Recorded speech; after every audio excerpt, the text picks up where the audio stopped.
Hi everyone and welcome. Welcome to another webinar from Ironhack. I see that you've been chatting a lot here and I see that there are people from all over the world. That's great. My name is Raquel. I'm talking to you from Lisbon, but I would love to know where you're from. I see there's people from Barcelona, Mexico, from Poland, very different countries. Would love to know where you're from. And today we're hosting a webinar on blockchain and we have here Santi. He's talking from Lisbon as well. And we have Pedro, he's talking from Setúbal. They will be talking about blockchain. They will introduce themselves in a while. Just for everyone who is new in here and who doesn't know Ironhack, this is the first time. Let me just give you an introduction. We are a tech global school. We have boot camps all over the world in several cities, especially in Europe and America. And we actually have a remote bootcamp. So if you want to have a bootcamp on web development or data analytics or UX UI design, you can so from anywhere in the world. So if you want any more information about this, you can always ask me here in the chat in the end. And if you want to have some extra resources, want to learn a bit more about our bootcamps, I left you here a few links that you can look up. In this green button, you can see below the videos. Also, some other webinars that we have, we are always launching new webinars. So if you have any questions, if you have any things that you want to know more about Ironhack, you can always go through here. Let me explain you a bit how this is going to be and some rules here. I see that you discovered the chat and I'm glad you're talking there, but there's also something here called Ask a Question. So if you want to ask a question for Pedro and for Santi to answer in the end, we will be having a small Q&A in the end. You can leave your questions and ask a question. And you can always upvote them. So if you see that's a question that you wanted to ask, but it's already done, you can upvote and it will appear on the top. All right. And if you have any problems like the sound is not okay or something is cutting or something like this, leave it in the comments so we know. Actually, it would be nice if you could leave in the comments right now if you're hearing everything fine. Germany, India, wow, Florida, wow, amazing. Barcelona, a lot of places. So if you don't have any questions, if you're hearing just fine, we'll go on and we'll start the webinar. And in the end, we will open a small Q&A and you can ask your questions or you can get your questions answered by our guests. All right, go ahead, Santi and Pedro. It's very nice to have you here. All right, thanks a lot, Raquel, for that introduction, and welcome to you all to this webinar that we'll be hosting together with Pedro. Pedro is our expert here in the matter, I'd say, but we'll present ourselves in just a minute. I want to thank you all for connecting. I see there's a couple of my students, my previous students. I saw Fabio there. I saw Arthur from Brazil as well. So that's very, very nice. Thanks for joining. Let me please start casting my screen so that you can see a brief presentation that we put together, and we can then present ourselves. All right. Very good. Can you all see my screen now? I'm gonna do one thing because I've got two screens here and I could leverage on that. I could see right there. I think you can see my screen, right? Yep. Very good. So let me present this presentation. Side this, and let's get this started. 1 minute. There we go. So again, welcome you all. This is the webinar that we decided to call Intro to Blockchain, where we're going to cover, and we're going to try to do a bit of coding as well, all the bases that encompass this blockchain ecosystem, let's say. So this is us. My name is Santi. Actually, it's Santiago, but I like people to call me Santi because if not, I feel a bit old ever since I turned 30. So please, please, please call me Santi. I'm originally from Argentina, but I moved here to Lisbon last October when I decided to join the Ironhack Bootcamp. So I just moved for that. I've been living here ever since, and I honestly love it. I'm an engineer. That's what I studied in the university, and I'm really, really, really passionate about blockchain. Right now, I'm part of the teaching staff here in Lisbon, Portugal. And Pedro, do you want to introduce yourself? Yeah, thank you, Santi. And the 30 is not old at all; it's the new 20 for you. So thanks for that. Thanks for that. So yeah, I'm Petru. I'm originally from Moldova, but I have a background here in Portugal. I grew up here as a kid. I finished high school, and then I went outside to study more. And then in my studies, I ended up kind of falling in love with Bitcoin, what it does, and so on. So that made me go study computer science, so I can further develop my skills into it. So after a couple of years, I ended up working for MakerDAO, which I'm an integrations engineer here, working remotely, clearly. So yeah, I'm very happy to take part of this presentation, and hopefully you'll learn more about blockchain and what's going on with this technology and where can you use it or develop it today. So yeah, thank you again. Thanks a lot, Petru, and we are very, very lucky to have you here with us. All right, so what is it that we're actually going to be doing today? What are we here for? And what we want to cover today is basically three things. We want to understand what blockchain actually is. So we will go over through the fundamentals of this technology, and we're going to aim to code a very simple local version of a blockchain so that you can understand a bit how things connect between each other. That's the objective. Then while doing this, you'll see that we'll also cover a bit of why does blockchain exist, so what benefits does this technology bring into the world, and why is it so important? And last but not least, we will be discussing what can we do today with blockchain. So what are smart contracts? We're going to look a bit more into the MakerDAO example, given that we have Petru here with us. All right. So without further ado, let's get going with what a blockchain is. So before actually diving into the Wikipedia actual description of what a blockchain is, I wanted to give you my own personal take on what blockchains are. And blockchain technology for me is, you can think of it as the next generation of intercommunication for society. But it provides a more secure network that does not rely on a centralized entity of trust. So this is basically a massive peer-to-peer communication like never before, all right? So we don't need these centralized entities that provide trust. We can directly connect with each other in the world. And that's the idea. That's what makes this beautiful. Where does blockchain stand in this entire internet thing, let's say, right? And Petru, feel free to comment anything if you'd like. But basically, the way that this works is, of course, we've got the cables. I think if you didn't see this, just Google afterwards the actual internet cables that go all the way through the ocean. It's amazing. They're huge, and they're actually videos of sharks trying to bite those cables. But yeah, there's actually cables connecting everything. Then we got what's the TCP/IP protocol that sets the basis on how the intercommunication of people work. And on top of that, we've got HTTP and blockchain. So blockchain kind of like stands somewhere between this TCP/IP protocol and the actual front-end applications, or in the case of blockchain, decentralized applications of dApps. That's what we interact with as users. Do you want to add anything with this? Yeah, so blockchain basically uses these TCP/IP protocols to really make this peer-to-peer communication really come to life, right? Because the blockchain basically is a ton of computers all connected with the same program that everybody runs, right? So these programs, they have to communicate through some protocol, and that protocol is the TCP/IP, right? So that's the location where blockchain is, just to give you an idea on a technical stack where it fits, right? Mm-hmm. Yeah, perfect. So now if we move forward to what's the actual Wikipedia definition of a blockchain, Wikipedia says that a blockchain is a decentralized, distributed, and oftentimes public digital ledger that is used to record transactions across many computers so that any involved record cannot be altered retroactively without alteration of all subsequent blocks. And there's a couple of key things here that we're going to dive into in a minute. So what does decentralized distributed digital ledger means? What is all this idea of connected computers? Let's try to dive into it a bit. So what was the way that we used to do things before, right? Let's talk about Bob and Alice.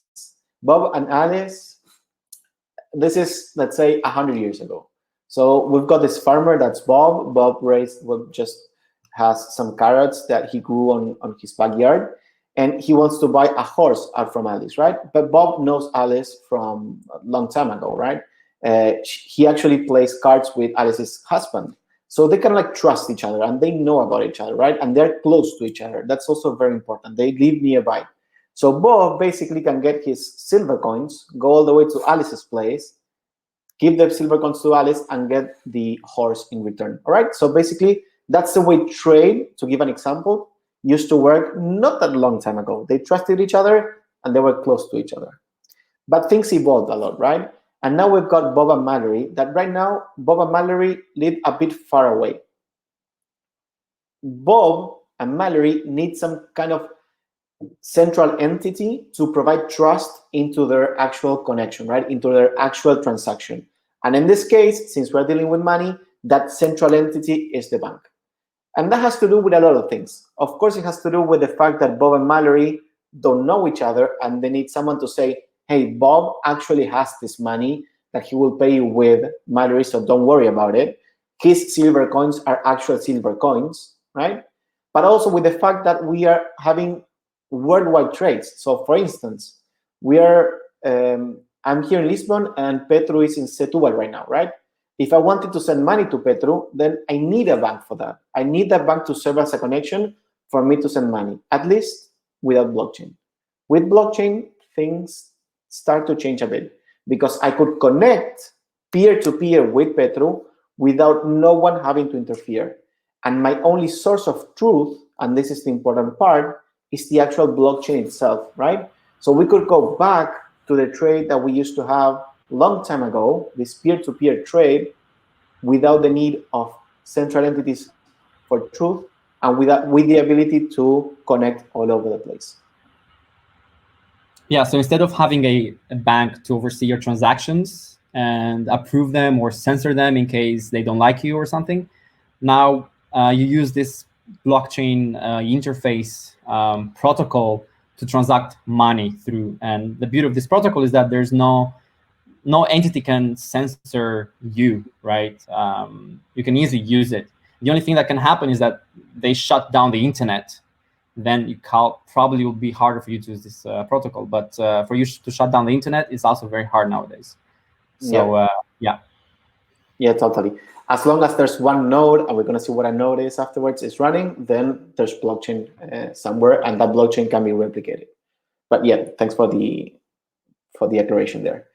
So now, what are these basic sources of truth that we have in the world that we live in right now? And these are just examples, right? We talked about banks. So banks right now act somehow of a source of truth for the amount of money people and companies have, right? And validate these transactions between these different entities, people and money and companies.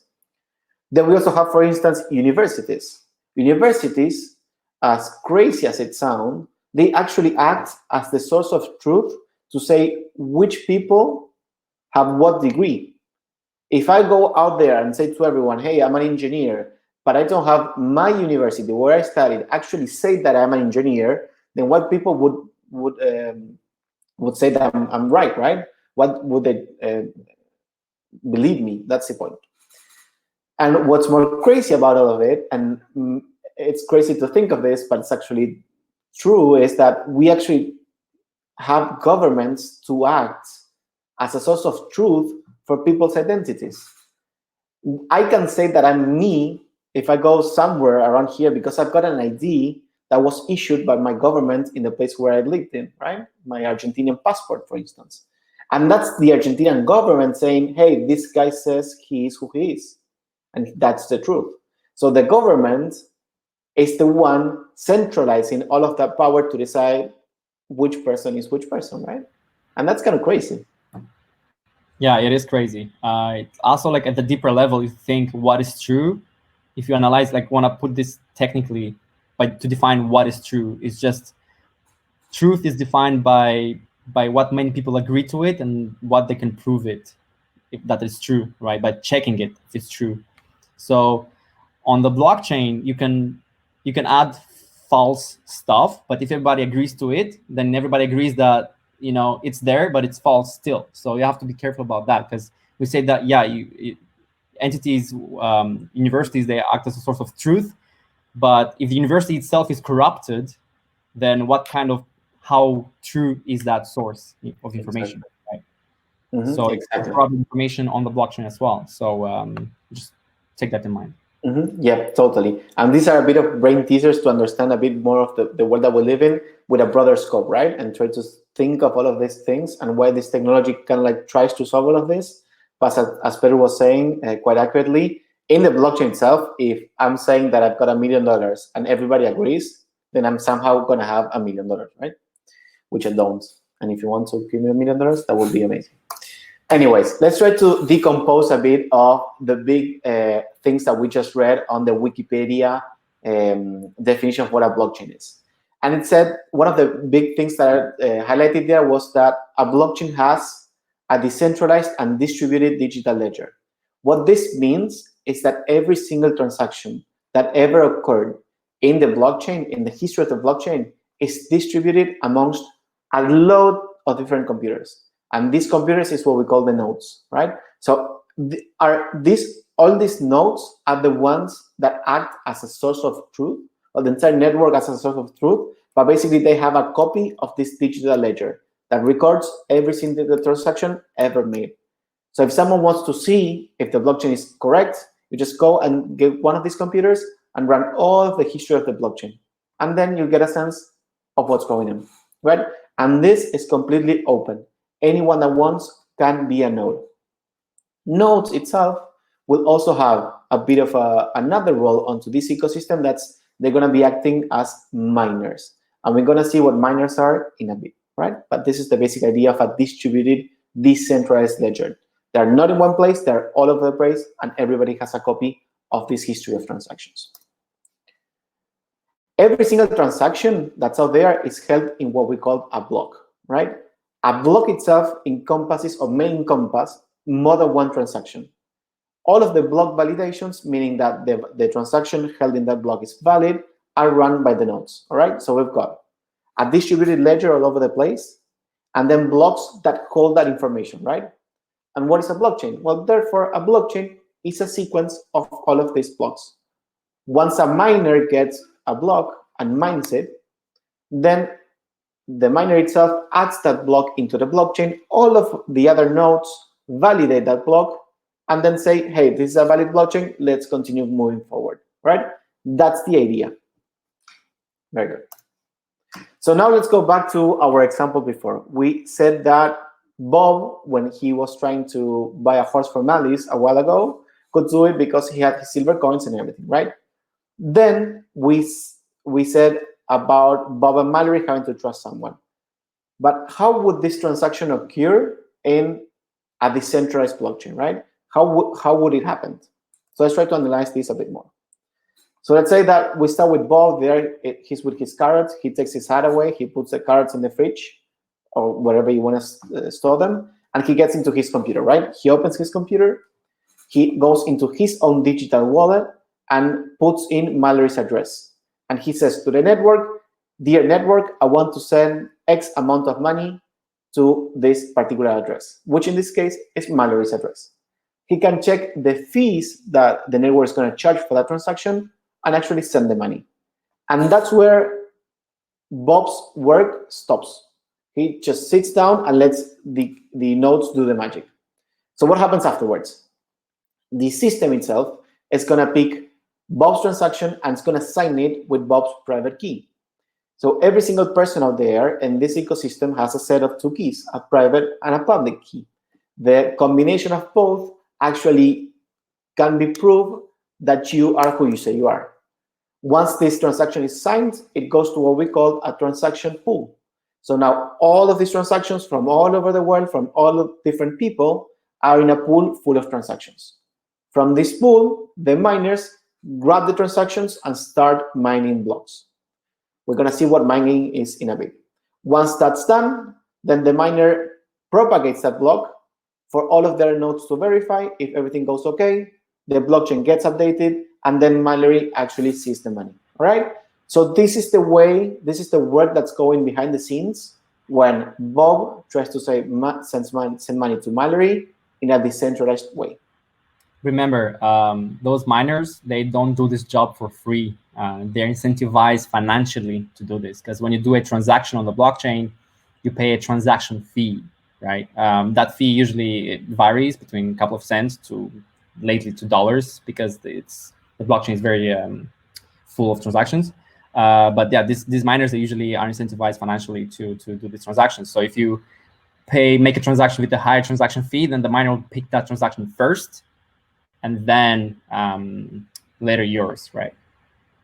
Yep, exactly. So this that we have right here, for instance, is an example of a transaction in a website called Etherscan that has all of the transactions of the entire Ethereum network or Ethereum blockchain. So this is an actual transaction. And there's a couple of things in here that we're going to dive into in a bit. But try to see, for instance, the very first line that you've got there, that's a transaction hash. That basically says that that block is that particular block that happened in that particular time with those particular addresses and with that amount of value. That same line, that first line, has all of that information inside. Again, we're going to see this in a minute. Then you've got, for instance, the status. In this case, it was a successful transaction. We've got then the block itself. This is block number, I don't know, 1 million or 10 million, something like that. When was this block? When this block happened? And that block happened today in the afternoon. Who sent the block from and to, right? And I'm seeing someone here saying that the screen's a bit blurry, so you cannot read this anymore, but a lot. But if you go to Etherscan, if you just Google Etherscan, you can pick any transaction, whatever transaction that is, and you can see all of this information, all open, all available for anyone, right? But this is pretty much what the transaction encompasses. Very good. So now let's talk a bit more. Let's go a bit more in depth on these different parts that compose the blockchain. We talked before about the block. We talked before about the blockchain being a collection of blocks, but let's dive a bit deeper, right? So the block itself, what we call the block, has two main parts, right? If we want to just see a cross-section of the block, we're going to see two main parts.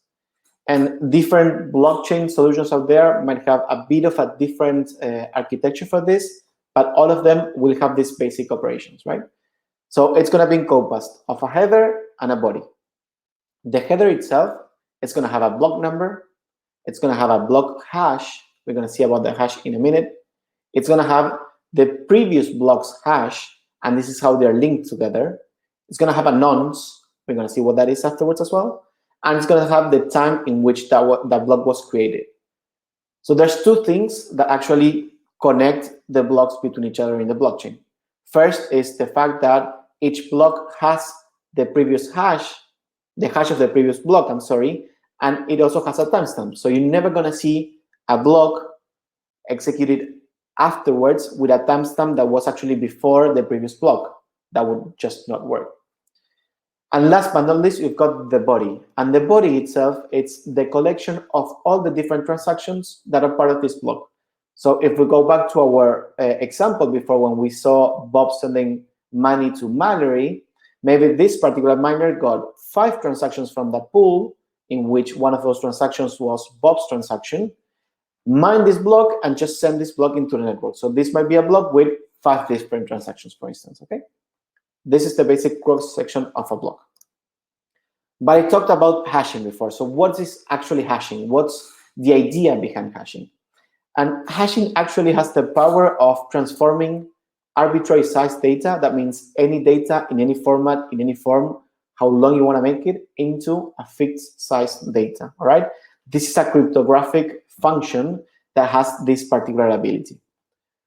One of the most important or most widely used cryptographic functions out there is what we call the SHA-256.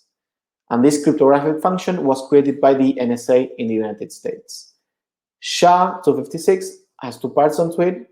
SHA, so SHA, stands for Secure Hash Algorithm, right? These Americans are very, very creative. And then you've got 256, which is actually the amount of bits that this hash is going to have, right? The amount of space that's going to take. So you might input anything, any size, and this will always input a 256 bits of data, right? And good hashes have 3 main properties. The first one is that they are what we call one-way functions. What this means is that if I've got the data and I put it into this function, the function will give me the hash. But if I've got the hash and I want to get the data out of it, that's nearly impossible, right? That's one thing. The second thing is that they are what we call collision-free. What this means is that if I input different data into my hashing function, I'm going to receive different output. So there's not going to be 2 hashes that refer to different information. And that's very important, because if not, things can start to break. Remember that the hash actually can it's a stamp on what that block has as information, right? So if that information is not previously combined properly, and there could be two hashes with the same information, things will start to break. And last but not least, we say that good hashes are also puzzle friendly. That means that if you want to get a specific hash, and this is a very important part on the way that mining works. So let's say that if I want to get a hash that starts with a number 0, the only way for me to actually get that is by trying different things. There's no other way. So for instance, I could try different moments of the day to get my different timestamps and then for different hashes.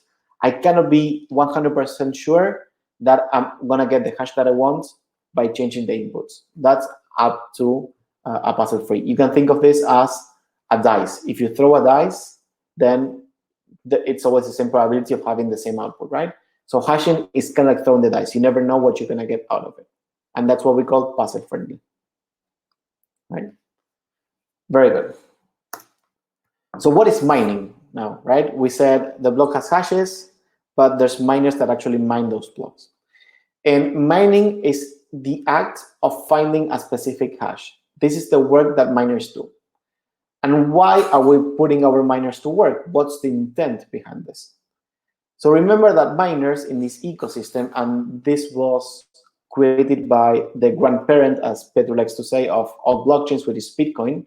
So Satoshi Nakamoto, back in 2009, created this idea of mining to make sure that those miners, that are the ones, remember, that validate things in our blockchain, don't have incentives of doing things wrong. They're actually going to put work inside of the network, and the network is going to reward them with money, right?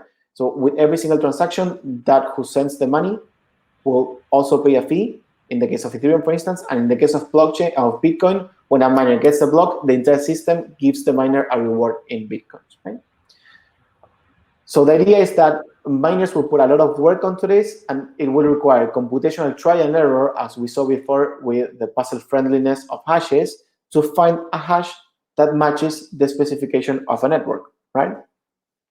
This hash itself will encompass all of the relevant information for the block. So the hash will have the data that's inside of the transactions, it will have the hash of the previous block, it will have the nonce, it will have the creation timestamp, all of the relevant information that's in there for the block. Yeah, if you give it a bit of perspective, if you think about it, there are now people working for a decentralized protocol. Exactly. And they make money out of it. Yeah. This is a future job. You're working for an AI, let's say, an intelligent system, right? That there's no humans there. It's not a company. It's a decentralized internet protocol, and that thing pays you to serve it, to maintain it, and keep it alive. This is future, guys, and we are living it today in 2020. Yeah, that's exactly right. Right? Yeah, totally. And I see Miguel saying that this is a bit expensive, if you might add, and that is true. And if you see this idea of incentivize people to mine, it's very directly related with what we call proof of work. And proof of work, again, has to do with what Bitcoin had what Real has today, actually, right? All major systems, like Ethereum, for instance, or Polkadot, or there's others called EOS or Tron, are actually moving into something called proof of stake, where people don't actually put effort onto a network or spend money in computational resources, people, and energy, but rather put money from their own pockets to say, hey, this is the bet that I do on myself to show the network that I'm going to do my job right. And then the network gives that money back when the person itself doesn't want to validate anymore. As long as that person validates correctly, then she's going to get the rewards. If that person makes a mistake, then the network will just slash that money out of him, and that's it. There's no money back, right? So that's another part of how validating transactions could evolve, or what evolve in the future too. Correct. So you might hear the arguments, that it's very expensive to produce Bitcoins. As a counter argument from the Bitcoin maximalists out there, they say that it's much more expensive to create fiat currency, and fiat currency is dollars, euros, and so on, right? If you look at the actual cost of production of these currencies. So in comparison, yeah, it's still not efficient, but that's why we have blockchains like Ethereum, where they really work hard to upgrade to the next generation of consensus algorithms, like proof of stake, right? So yeah, it's a work in progress. And we are living it, as you just said. We're trying and evolving with the technology altogether. So now we've got the blockchain, right? And what I put here for you to understand is, I got the blocks that I showed you before, and I put them all together side by side, and I created my own Google slide blockchain, right? And basically, the two things that I want you to get here is that the first one, I called it their Genesis block. We're going to discuss that in 30 seconds when we start coding. But it has a previous block hash, which is 0, because that's my very first block. And it has an actual block hash that's 001 CR4, for instance, right? And a timestamp. If you go to block number 2, what you'll see is that the previous block hash is the same hash that the block 1 has, right? And at the timestamp, it's a bit later than the block 1. And the same thing happens with block 3, right? And you might show actually with your cursor, with your mouse to exactly where. Can you see my mouse there? Oh, I've got a pointer actually. I didn't know this. There you go. So you can see here the block hash, right? Right? And if I go to block number 2, I see that the previous block hash, this one, is the same one, right? And if I see the hash of block number 2, which is this one, 00HFE34, and I go to block number 3, the previous block hash is 00HFE34, right? And again, these are not real numbers. These are just things that I just put together for you to understand how things come together, right? But I think that it would be nice if we try to code something with all of what we've seen so far. What do you think? Santi, I have a note on this as well. Can I quickly say something? Yes, of course.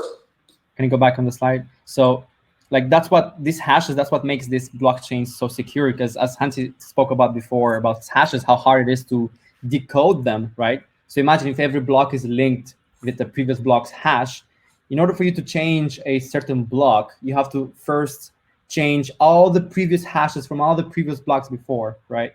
So in essence, it's pretty much quite impossible to change a block, right? Clearly, there are ways to attack this, like 51% attacks that you hear in Bitcoin and Ethereum and many other blockchains, but still, that's a very long job to overcome. Yeah, that's true. Thanks for pointing that out. That's very true. All right, now let's move on to the part where we try to code a blockchain ourselves, right? I'm going to be doing this in JavaScript because that's what I've learned in Ironhack, and I think that's doable with JavaScript, but there's a lot of programming languages out there for you to make a blockchain. What we're going to be doing here is a demonstration of this basic interaction between blocks and the blockchain itself. But all in all, it's not a workable version of a blockchain, just to set the expectations, right? There's things that still are going to be missing with this, but we're going to be touching on all the main concepts that we just saw.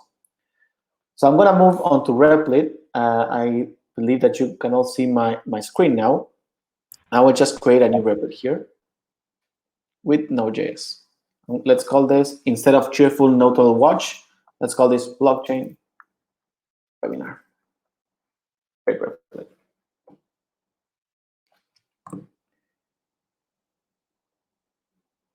There we go. Let's give that a minute. And there we go. So there's a couple of things that we're going to be needing in order to code this blockchain. So the very first thing that we're going to need is we're going to need a hashing function, right? This function that actually allows us to connect all of the things together. We're also going to need our block class. This is going to be the blueprint of what a block looks like. And last but not least, we're also going to need the blockchain class. Again, this is going to be a blueprint of what a blockchain looks like, right? So in order to do my hashing function, I will need to use a package that comes with Node.js. Node.js is a way of running JavaScript on your machines, let's say, and it comes with a lot of built-in packages, right? So I'm going to use one that's called Crypto that comes with it. It's called const Crypto equal to require Crypto. There we go. And I'm going to be using this package to get my SHA-256 functions that we took before, right? So let's create a function called create hash, right? And this function is going to get a lot of different inputs. To start with, I don't know how many inputs or in which format they're going to come. So I just need to get them all one by one, right? So the hash itself is going to be basically calling that crypto thing that we just imported and say, please create a hash that's going to be SHA-256, right? That's the idea. Once I've got that, the way that this package works is that I need to get the hash, I just did, call a method called update, and now it's where my inputs will come into place, right? So I need to get all my input from here. I need to map through them, right? So I need to go one by one, and I need to convert these inputs, into strings. Stringify,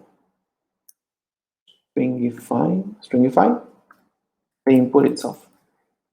Once I get this input as string, I need to call a method and to sort them, and then I need to join them. Okay.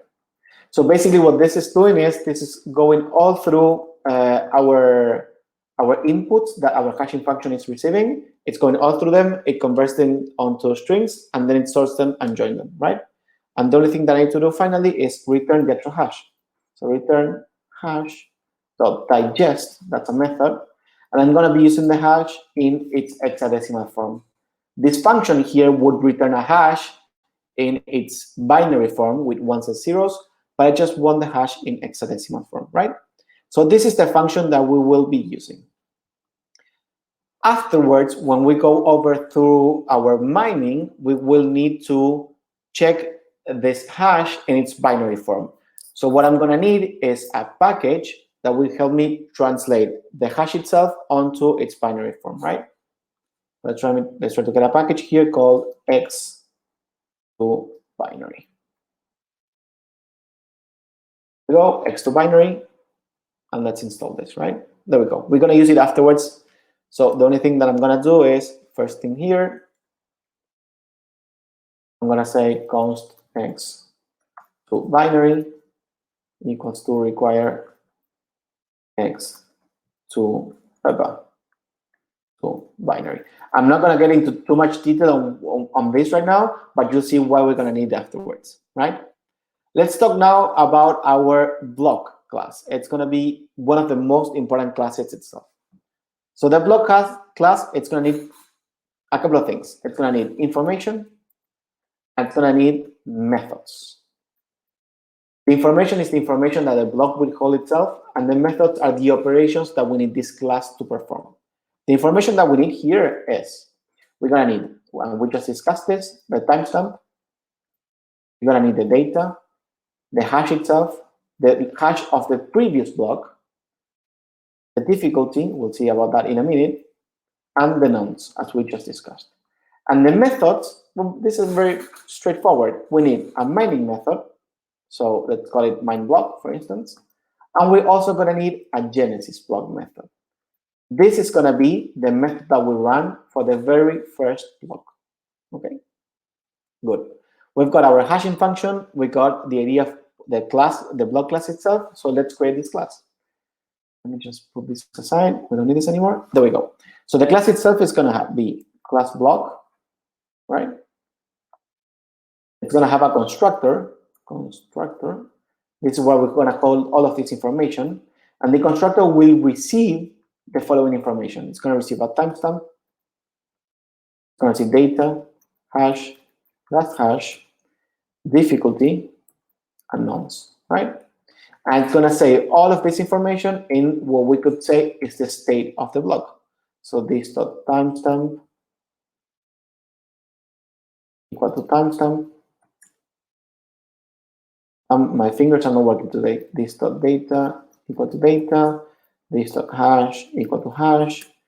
This dot last hash equal to last hash. This dot difficulty equal to difficulty. Am I spelling this correctly? Yes. And last but not least, Let me just remove this. Sorry for that.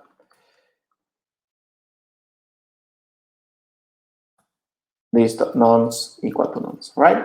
So this is going to be all of the information that our block is going to have. Now we said that we needed two methods. We needed Genesis block, right? And we needed mine block. These two methods that we create, I will create them as static methods. What this means is that I don't need to actually get an instance of this block to use them. I could use them directly by calling block.genesis block. All right. Raquel was telling me to pull the screen up a bit. I'm sorry. There we go. So let's start with the Genesis block. That's going to be the easiest one.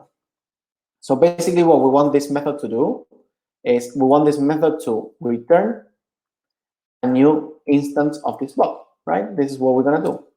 And let's try to set the parameters of our first block. And I'm not going to go very crazy with this. I'm going to say that the timestamp is going to be 1.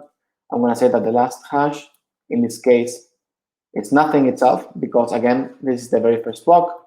I'm going to say that the hash for this one is going to be hash 1.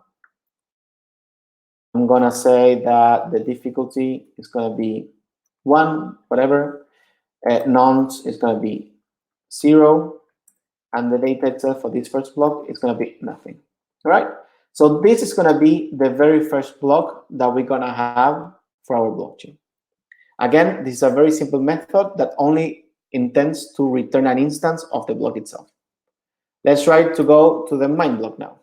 Remember that the idea here is to try to get a hash that has a specific rule that the blockchain itself has.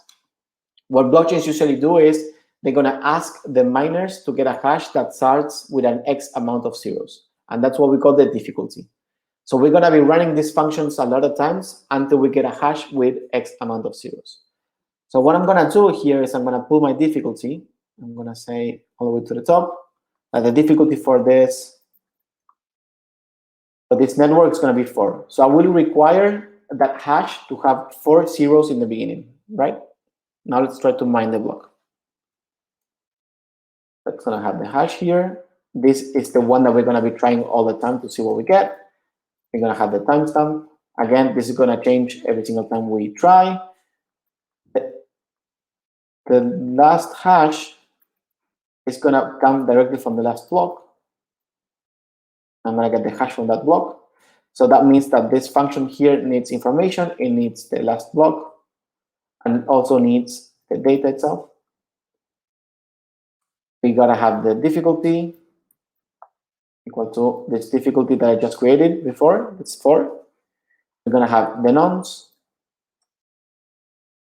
Some people refer to nonce as nonsense, because you'll see that this value is going to change in every single iteration to help us achieve that hash that we want.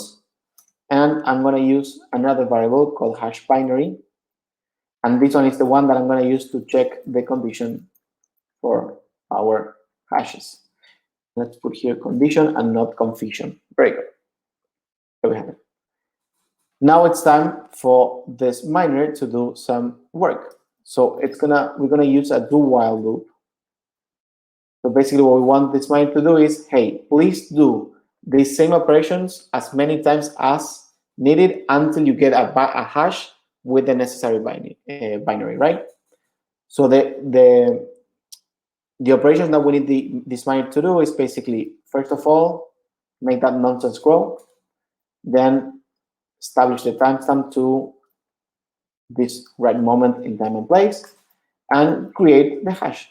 For this, we're going to use our create hash function. And this create hash will receive a timestamp, it will receive the last hash, it will receive the data, the nonce, and the difficulty. And see how this is the exact same properties that we saw before in the creation of the block. So basically, this is the information that the hash will represent in a way, right? But this is not it. Let's try to have the hash binary, one that we just created, be x to binary.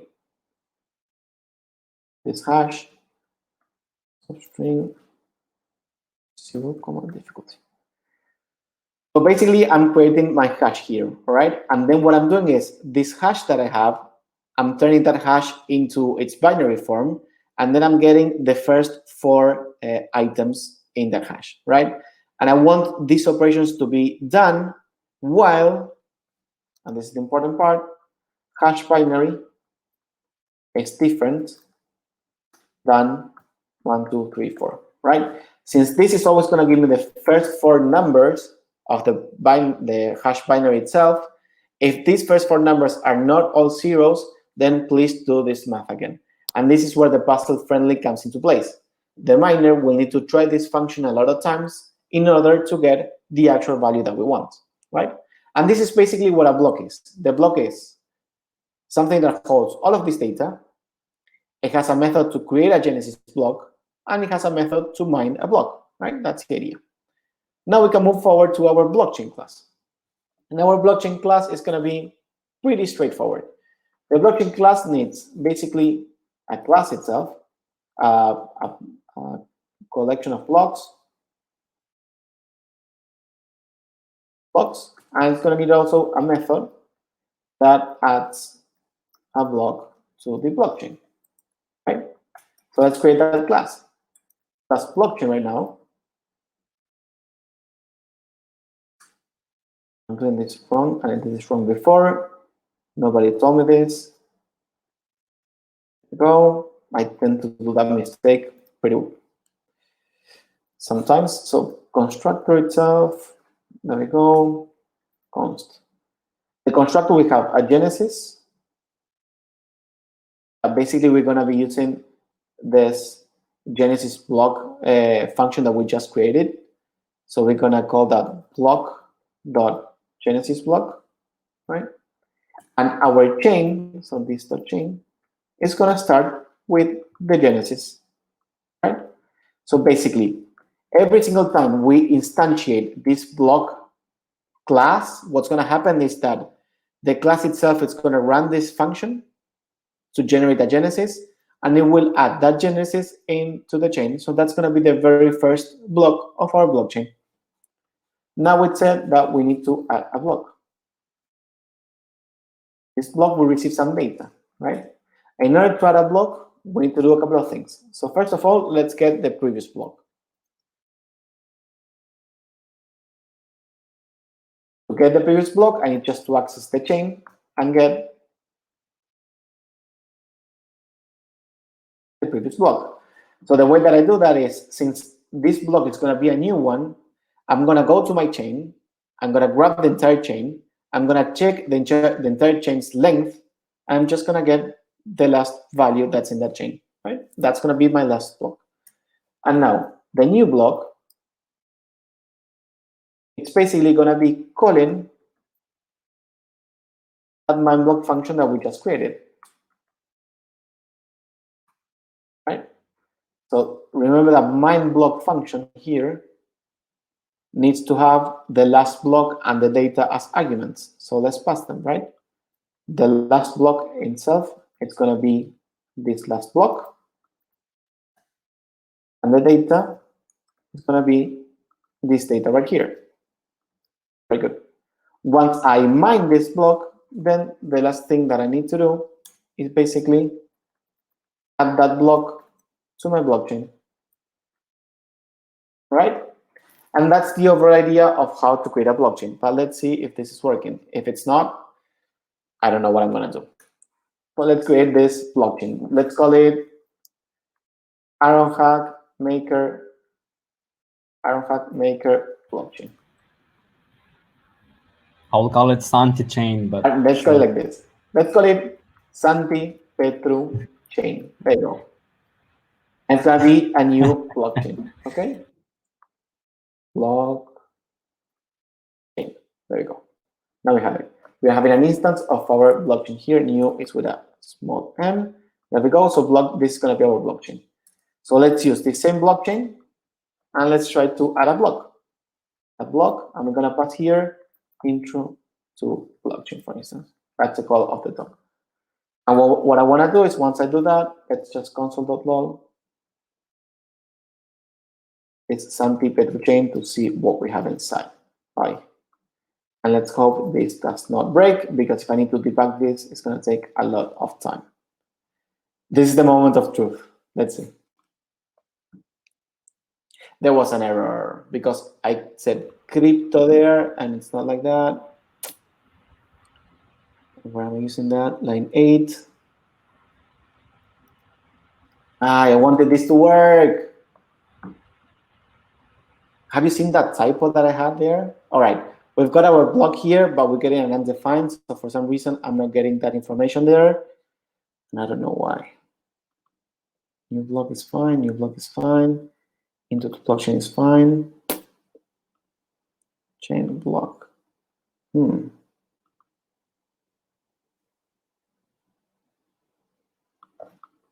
me try something. And if this doesn't work, we'll move forward with the other part of the presentation, because if not, I know what I'm doing wrong. I know, I saw it. Return. I wasn't returning anything. A new block. I was forgetting to return a block. I mined a block, but I didn't return it. A new block that has the timestamp. It has the last hash. It has the data, the nonce, the difficulty, and the hash itself. I was doing all the work without actually creating the block. Ay, Santiago. Let's try it again. Let's clear this. And there we go. We created a blockchain. I can't believe it. It worked. I had 2 very small mistakes, but it works, right? So there we go. See how this second block has a nonce of 6. This means that our miner had to do this operation 6 times. It has a last hash, that's hash 1. That's the same hash that we have right here. It has a data that's intro to blockchain. That's the same thing that I put in here, right? And it has the actual timestamp, all right? And if I were to add another one here saying, thank God it worked, for instance, and I run this again, there we go. Now I've got another block that's called thank God it worked. It has a last hash, which is 0342C, and the hash of the previous block is 03426, 2C, whatever, right? So it's working. Yay! I'm very, very happy about this. You cannot believe it. All right, it worked. Very good. All right, now I'm going to leave it to for Petru to continue. I'm just going to close the screen, and please, Petru, if you can share yours. Good job, Santi. I'm happy. I'm very, very happy. You cannot believe it. All right, so I'll share my screen, I guess.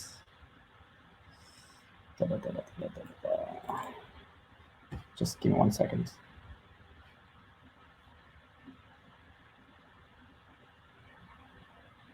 Okay, presentation mode.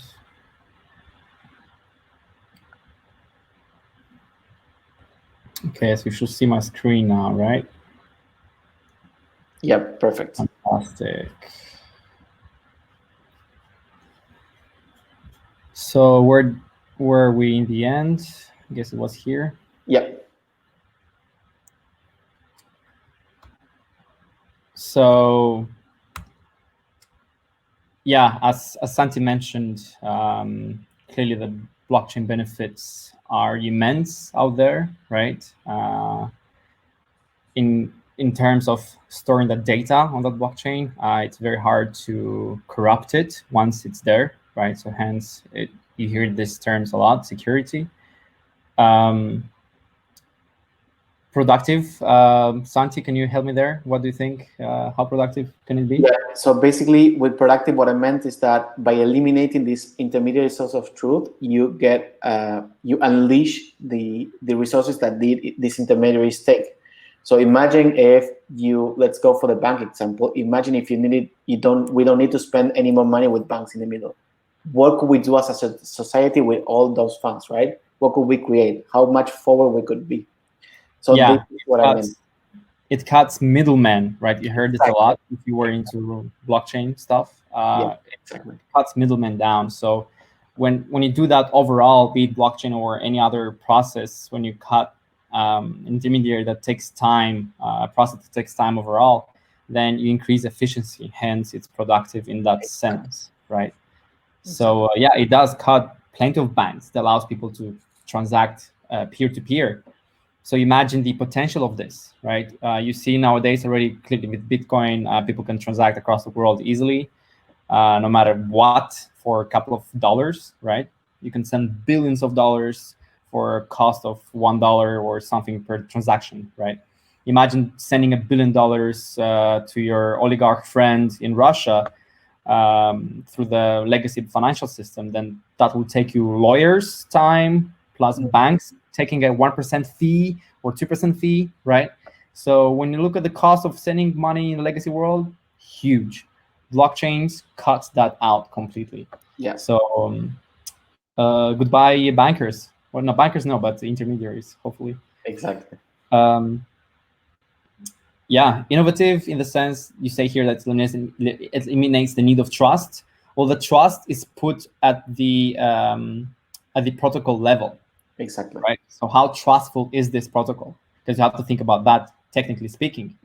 If the protocol is, or if for example, if you deploy your blockchain instance somewhere, then I'm sure someone will easily attack it, right? Because how secure is it? What makes it secure? You have to think about that. You have to run all those nodes that make it secure and so on. So it's very important to take that in mind.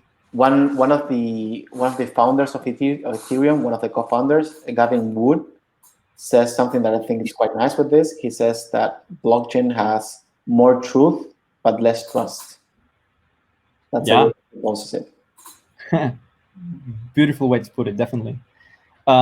Inclusive, for sure. It's accessible to anyone who has an internet connection and a device that's connected to that internet, right? That's it. And clearly, you have to download that app that interacts with the blockchain and so on. But like, the idea is you don't have to have a passport or to go to an institution, get a certificate to enter somewhere, or do know your customer guidelines as a company and so on, right?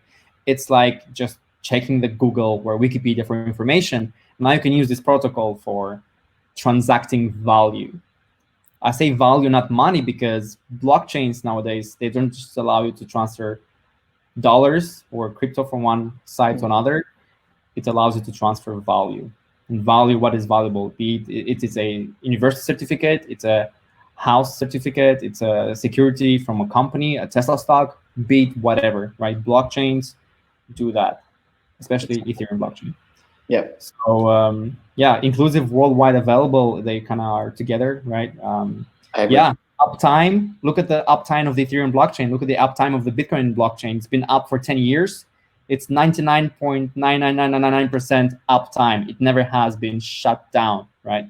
Now, looking at Facebook, all these major services out there, you hear in the news here once in a while, once a year or so, that a region of the world can't access Facebook because some servers are shut down or being attacked or so, right? So even though you're using all these applications who are in the cloud, but those clouds are actually warehouses of servers placed near your city that serves you this data. So if there's a storm hitting that server warehouse or whatever, if some shark eats a cable, right? Yeah, shark eats a cable might limit the internet overall, but that's another topic. Yeah, totally. They say that what could eventually kill a blockchain, with the assumption that there's running nodes all over the place, is the actual extermination of every single computer in the world, right? As long as there's a computer, only one, you've got a blockchain running, and then extrapolate from there.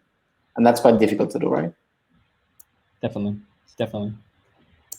Yeah, so I guess we'll continue. Yeah. So we talk about all these benefits. Let's look a bit at the drawbacks that we have now.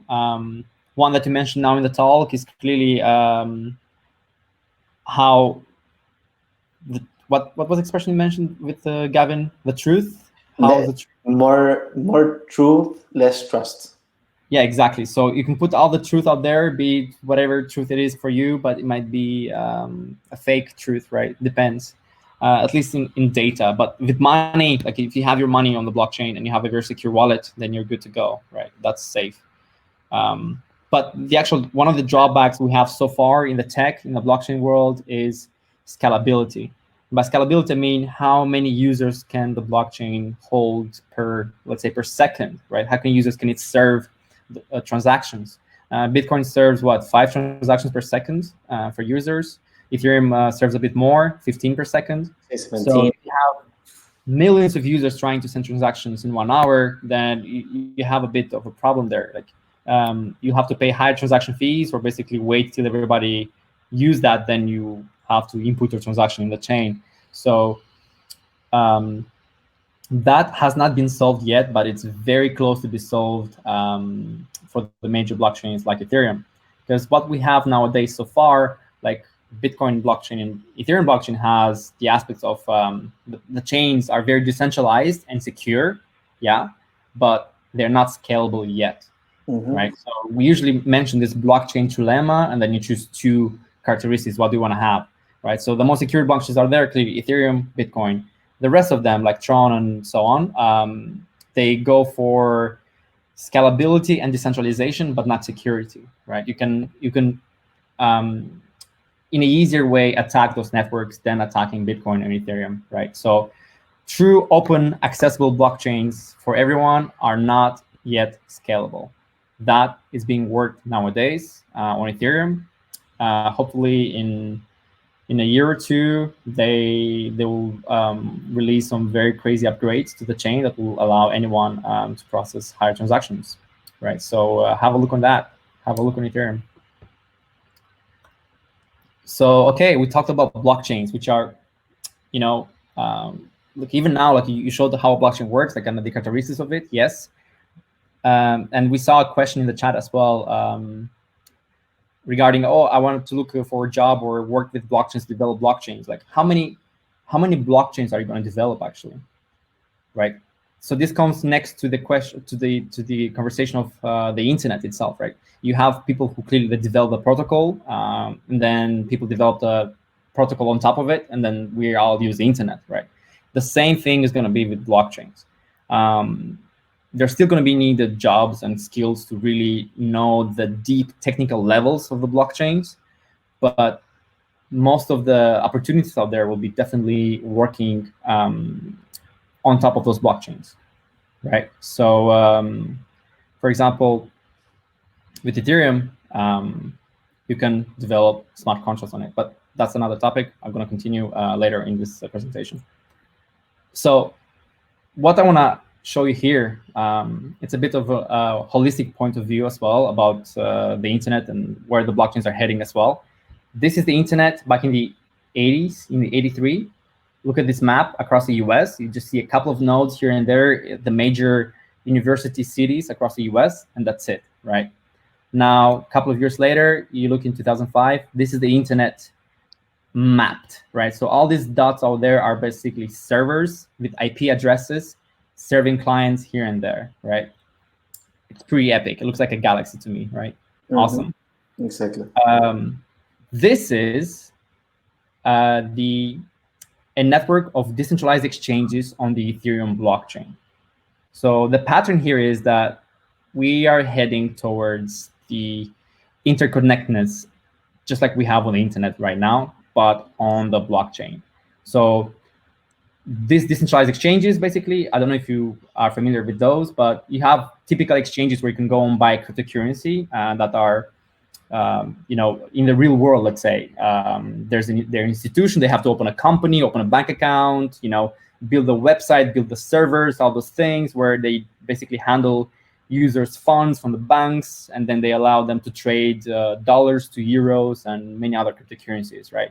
Now, people on the Ethereum blockchain for the last couple of years, they have developed decentralized exchanges. Same service, but completely on the Ethereum blockchain. So if you want to trade your Ether cryptocurrency to our DAI stablecoin from MakerDAO, you don't need to go anymore to a centralized exchange and expose your data, expose your secure information, to them, and then they might be hacked, and then people can access your data. You can do this completely trustlessly now on the Ethereum blockchain through, let's say, our Oasis exchange or through Uniswap, for example, right? And then exchange your Ether to DAI completely decentralized from your digital crypto wallet directly with these protocols. and they are clearly built on top of the Ethereum blockchain. And there's another thing that I would like to add. It's not only you sharing your information with third parties that you need to trust as banks, but also the fact that they might not let you do the exchange, right?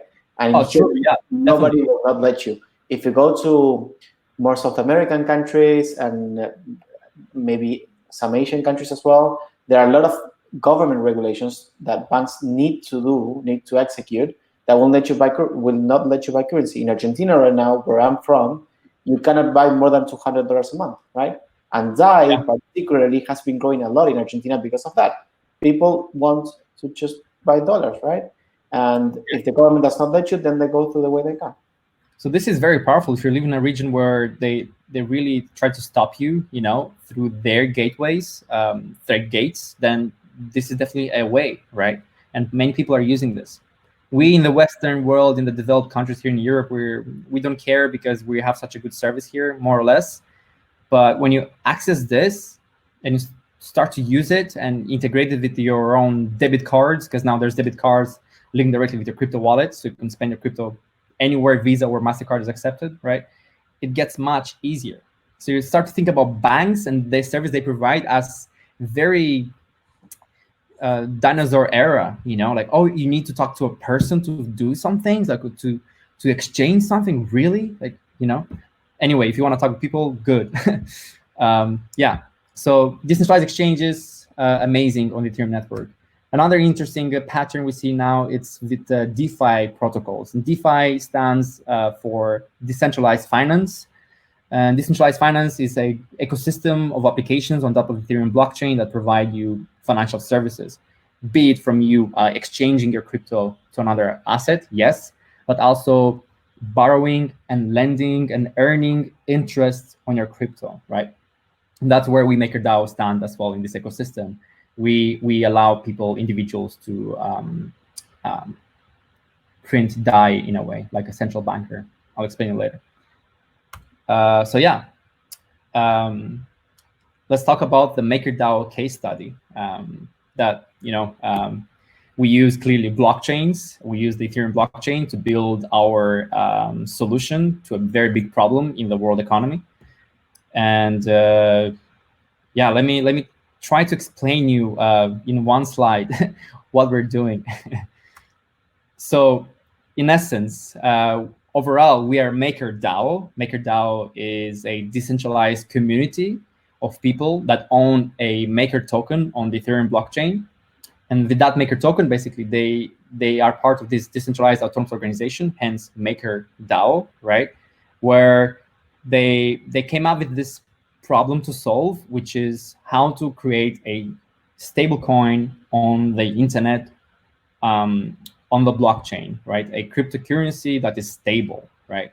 So we came up with a solution. That solution is the Maker protocol, which, in other words, we call it as well a decentralized central bank that allows anyone in the world who has access to crypto assets like Ethereum, basic attention token, wrapped Bitcoin, which, imagine that we took, not we, but people in the Ethereum ecosystem, they took Bitcoin, which is from another blockchain, and built a bridge to allow people to move their Bitcoins to the Ethereum blockchain. And on Ethereum blockchain, we call it wrapped Bitcoin, so WBTC.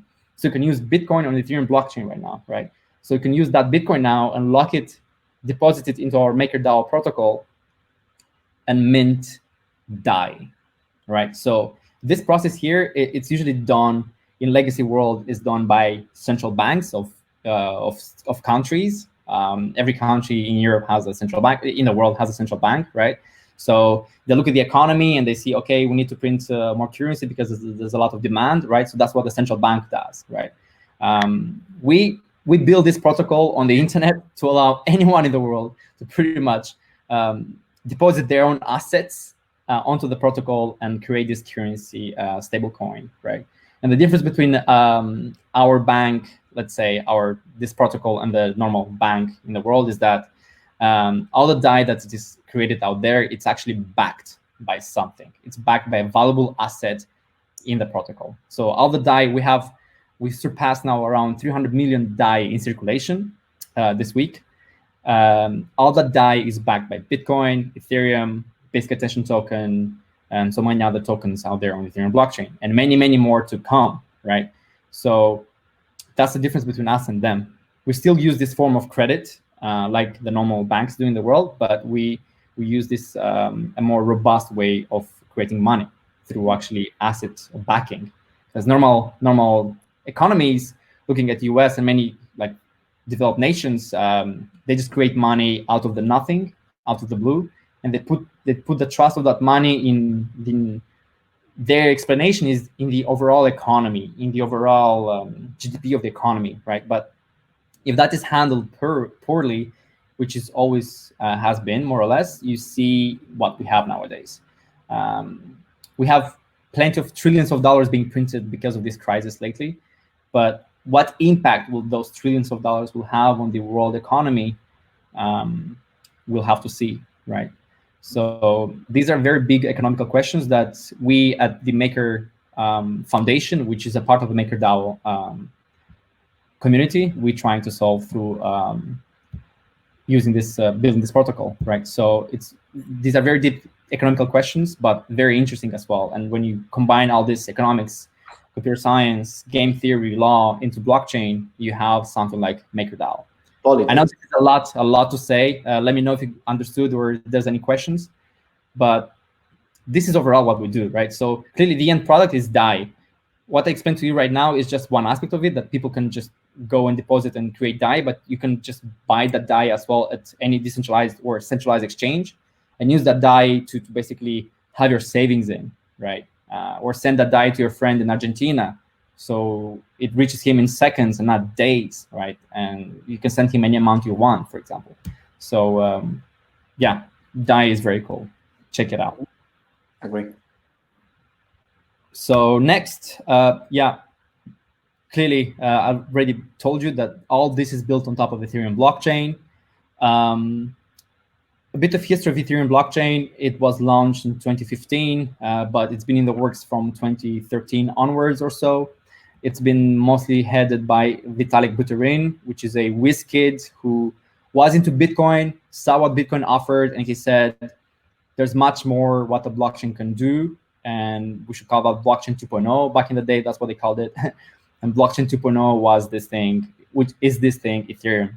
And with Ethereum, Vitalik, he thought that, okay, yes, we can allow transferring of money here and there to everyone, right? That's great, that's cool, but we can do so much more. And that much more is building a true Turing-complete computer. They also call it a bit of as a world computer, where you can build applications on top, right? So that's what basically Ethereum blockchain is. It's mostly a world computer where it allows anyone to run a program on this computer. And clearly, we at the Maker Foundation, which we help build this Maker protocol, we use this Ethereum blockchain to build all what we think about the Maker protocol should do, right? We built a decentralized central bank that does all the steps a bank does, right? Handles money, accounts, and so on, all done on the Ethereum blockchain. So pretty insane if you think about it, right? We don't use any service out there in the backend. No, this is completely open source, accessible to anyone. Mm-hmm. So yeah, we build all our systems, all our contracts with the Solidity language. This is the language that anyone can use to build smart contracts on Ethereum blockchain. There's also other languages you can use, like Viper, which is more a functional programming language. There's different types of languages as well, but the most common and famous one is Solidity, right? So Solidity, it takes a bit of everything from the legacy programming languages like C++, Python, JavaScript, right? It's very easy to read and very easy to code. The only problem is you have to be very careful making it secure, right? All these programs that you run, if you don't know what you're doing, you easily enter into the world of bugs. And when you have bugs, you have money lost on the Ethereum world, on the blockchain world, right? In the typical web application development, you have a bug, you have a button not working, or network connection not working or something. On the Ethereum world, in the smart contracts world, when you have a bug, usually that means there's loss of funds. And if you look a bit at the Ethereum history, you'll see a lot of news articles out there that people lost a lot of money be it by building protocols that don't work properly, there's bugs, or building exchanges that get hacked and so on, right? So a lot of money being lost here. So good smart contract developers always are pretty much good testers, good security developers, good. They're good at it, right? So that's overall. So for example, we what we do at MakerDAO, Maker Protocol, we built it, we test it, but then we go and have it audited by very professional people who audit it at the bit level almost, right? In everything. So that gives us a bit of assurance that everything what we build does what it does and doesn't do anything else besides what we want it to do, right? And so, and there, Petru, there's something more that I find quite amusing, to be honest. There's several protocols out there, and if I'm not mistaken, your protocol does this as well, is that they have what it's called a bug bounty, right? All right, yeah, definitely. In the West wide world, I don't know, and they actually pay people to go and find bugs in the code. We ourselves have a bug bounty. So if you find a bug in the let's say in the smart contract system in our Maker protocol itself, then you can earn like a year worth of salary right in 1 hour. You know, if you found it and you know the solution to it, done, right? Mm-hmm. So bug bounty hackers out there, we also call them white hat hackers, right? They make a lot of money, but they're also very, very smart people, and it usually is very rare to find them. So if you're one of those, please head over to the bug bounty programs and see what you can solve and find solutions to. So yeah, here on the right, it's the DAI smart contract, which powers our DAI stablecoin. And actually, I will show you live on the Etherscan Block Explorer our DAI contract, because it's there and anyone can access it, right? But before I do, ladies and gentlemen, this is an overview of our Maker protocol. So like I said, that you can develop smart contracts on the Ethereum blockchain. This is a contract, and all these boxes right here are all smart contracts. So all these put together, connected through very strong logic, right? Through a special hierarchy, you set up the Maker protocol.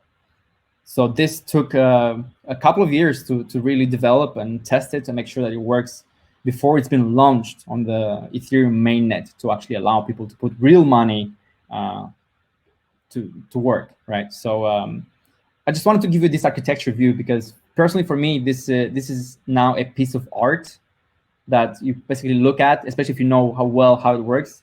You look at it and you just become grateful for what we have achieved in a way. So very cool stuff, guys, indeed. I find this architecture, I'm sorry, amazing. Me now coming from a computer science background, that I see at this and the amount of work that it represents in my head to bring a solution that's simply elegant, it's incredible. Definitely. So I would like to find here the DAI. So here, like, this is the DAI contract. So you see, this is just one contract part of the many contracts that take the Maker protocol, right? So now I'll show you this DAI contract on the Etherscan Explorer. Oh, so you can still see my screen, I suppose, right? Yep. Fantastic. So we are on Etherscan. You can see the live Ethereum price. It's been going up a bit. Here's our DAI token. You see we have this amazing symbol of actual currency. We have 154 million DAI in circulation in the ERC20 token format, but in total we have 320 million in the system, right? So clearly you can see here all the transactions that people applications do to use DAI. So you can see the amounts being transferred, because clearly, as it is an open blockchain, you can see anything what's happening with the smart contract, especially if you also upload the source code of the contract, right? So as we clearly are open source, we uploaded our source code, and you can see the code, I suppose. Wait. Contract. Here we go, contract. So one interesting thing as well on Ethereum, like this is an address. This address, it's for the DAI smart contract that represents a DAI token, right? But if you have your own address, it also will be in this format. So on Ethereum, an API access point is in this format. Usually, you know, the IP addresses like 127.0.01 or whatever, right, to head to reach a server for information, right? For on Ethereum, you're going to see all these addresses, and then you use this address to call basically, especially if it's a contract, use this address to call any functions of that contract. So this is our DAI contract. So in our contract, clearly we have some libraries here to do many things. This one is for representing events in the contract. For example, here you see contract, then DAI is lib node, right? So contract is similar to class in JavaScript. DAI, you call it DAI, and it's importing an interface called library node, right? And then here we have some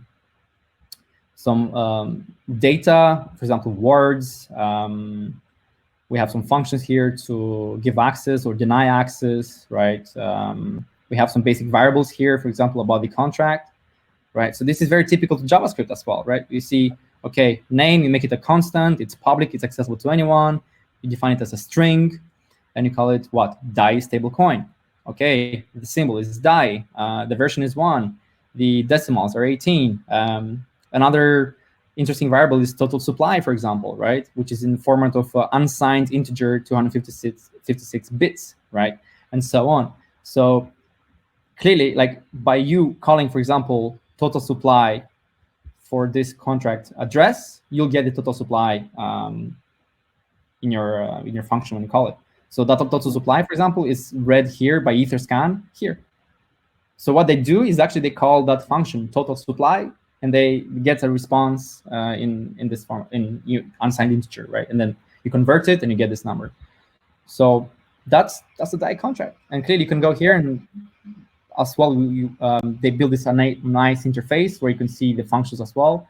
So you can see the allowance to allow anyone to see who gave allowance to who to use their money. You can see the balance for your address. Let's see for this address if there's any balance. Okay, there's 0. I'm poor. Decimals, 18, the name, nonces for your wallet, for your address as well. You see the symbol, total supply here again, right? And so on. You can also interact with the contract directly through Etherscan, through your crypto wallet. So if I connect it, this is the main but anyway, you can approve somebody to take funds from your wallet, right? You can burn some DAI if you want. I don't know why you would, but we give this option to anyone. You can mint. This is done only by the protocol. Only the protocol can mint DAI, right? Not you. Permit as well, and so on, right? So this is overall the definition of open, accessible, and transparent. This is a live example of it. Because people say, yeah, it's open, transparent example. Like, what is that? Like, what is real that I can touch or play with, right? This is a good example of that. You can play with the actual internet currency, reading its supply, making transactions, and so on, easily, right? So now I'll continue here a bit. Yeah, it even sounds while you set that up as an open API, right? Yeah.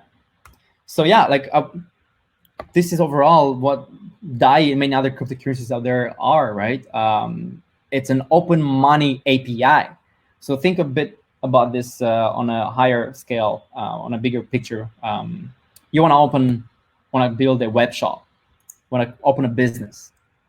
You have to open a bank account, set up your papers with a lawyer and so on, right? Pay a bunch of money to all these intermediary services to do one simple thing, to allow you and tell the government that you are now a company, that you can pay taxes and set up shop, right? Fantastic, great, it works, fantastic. With DAI or with any other cryptocurrency out there, you can basically go to the DAI smart contract, see what functions you need to use, be it the balance, total supply if you need to, the transfer functions and so on, create your a wallet for your shop on the web shop, right? And set up the products you want to sell, and boom, you have a service on the internet completely detached from the real world, that people can pay you and you can provide them services. Exactly. Imagine that, right? So I saw somebody write in the comments, how can I contribute? How can I get jobs in the cryptocurrency, in the blockchain world? Well, I sent them a link, which is gitcoin.co. And that's basically an application, a portal where freelancers, developers, they join there, go there, and they look for tasks that any blockchain company posts there for, like a small task to do something, right? They fix that task and they paid in cryptocurrency. They paid in DAI. They paid in whatever those developers want, right?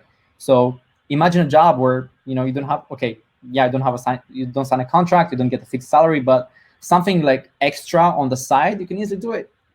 The DAI, and then use that DAI to basically send it to your debit card and buy yourself a coffee at some cool, amazing cafe in Lisbon, right? Yeah. That's the future, and people are living it. The thing is, not everybody knows about it, right? And we are here to make sure that you know about it. That's totally right. That's totally right. Yeah, so you program money. Like, another thing about Bitcoin and cryptocurrency overall, you reach the level of programmable money. You program money the way you program your websites. So the sky's the limit in terms of innovation and ability to create jobs, businesses, solve problems. Man, just be positive and have some crazy ideas, and you can definitely. We discussed before with Petro before we went live, and now I'm going to let you go into this very amazing part that you have. But it's not only programming money, but there's a huge change of mindsets with all of these protocols. And these protocols are doing business in a way that business has never been done before. And what they do is they program the stock owners to make changes directly to the protocol, because since they are the actual users of the protocol, they are responsible of deciding what to do. And that's the DAO, right? That's the decentralized organization. So these are the stats of our Maker protocol. So in total, we have 345 million DAI in our circulation.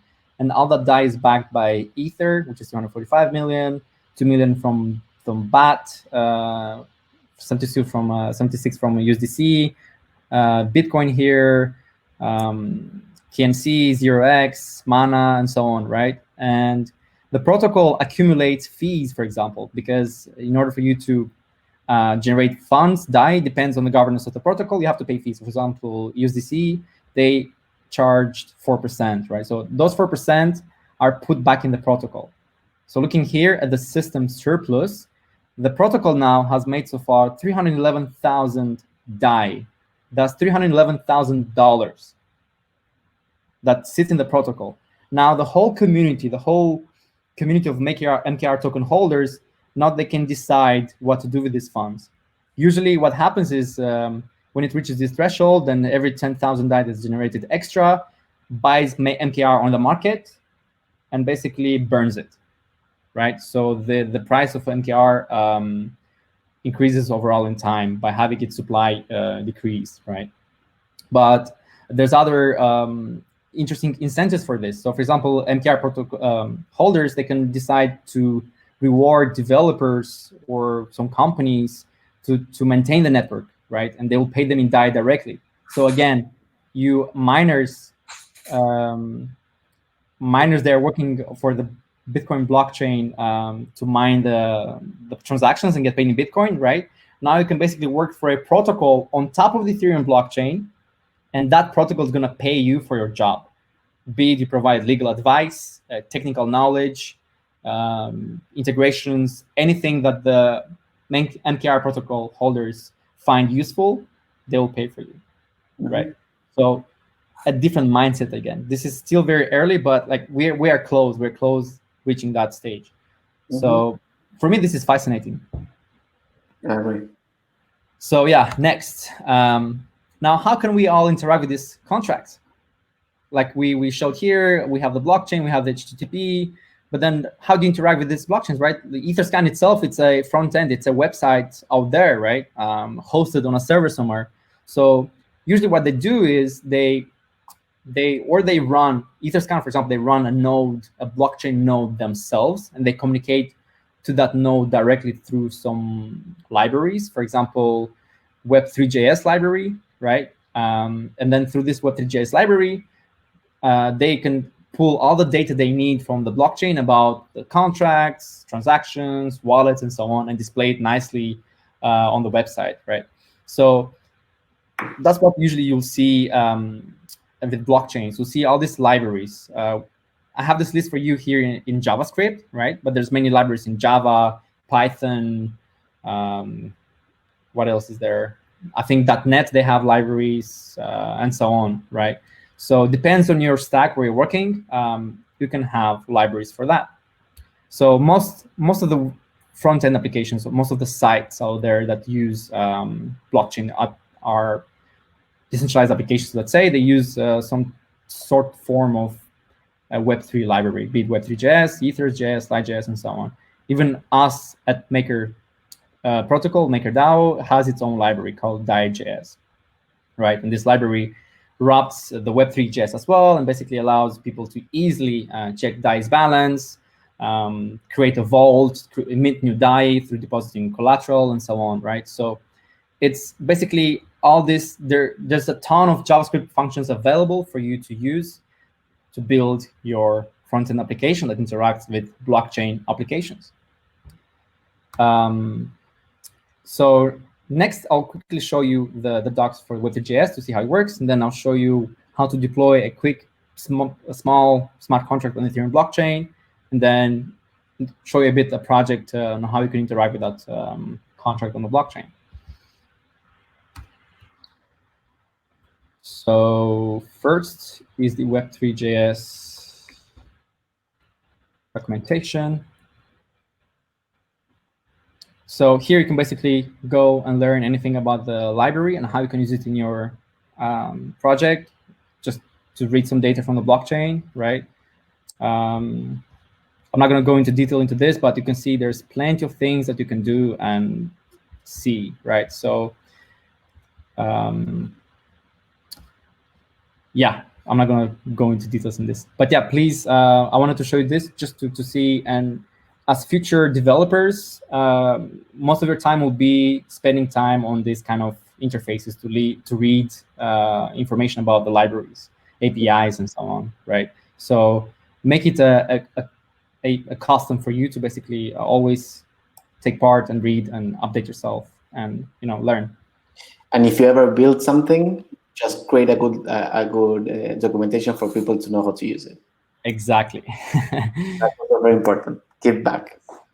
So, for example, one of the ways to deploy contracts on Ethereum blockchain, they really made it easy for you. They created a website, an interface where you can do that all in the browser to quickly write some blockchain smart contract code and deploy it on the chain, right? So here I have some chains on some contracts that I used before, but now I'll show you this contract, which is a very simple contract. It's called a counter. It has a variable called value of type uint, unsigned integer. It has a type of function called event that basically is triggered when the actual increase function is triggered, right? So then we have another function, just very simple one, called increase, that does one thing. It increases the value of this variable by 1. And then when this is increased, the emitter function is called as well. So we'll try to deploy this contract on the Ethereum blockchain on the Kovan test network.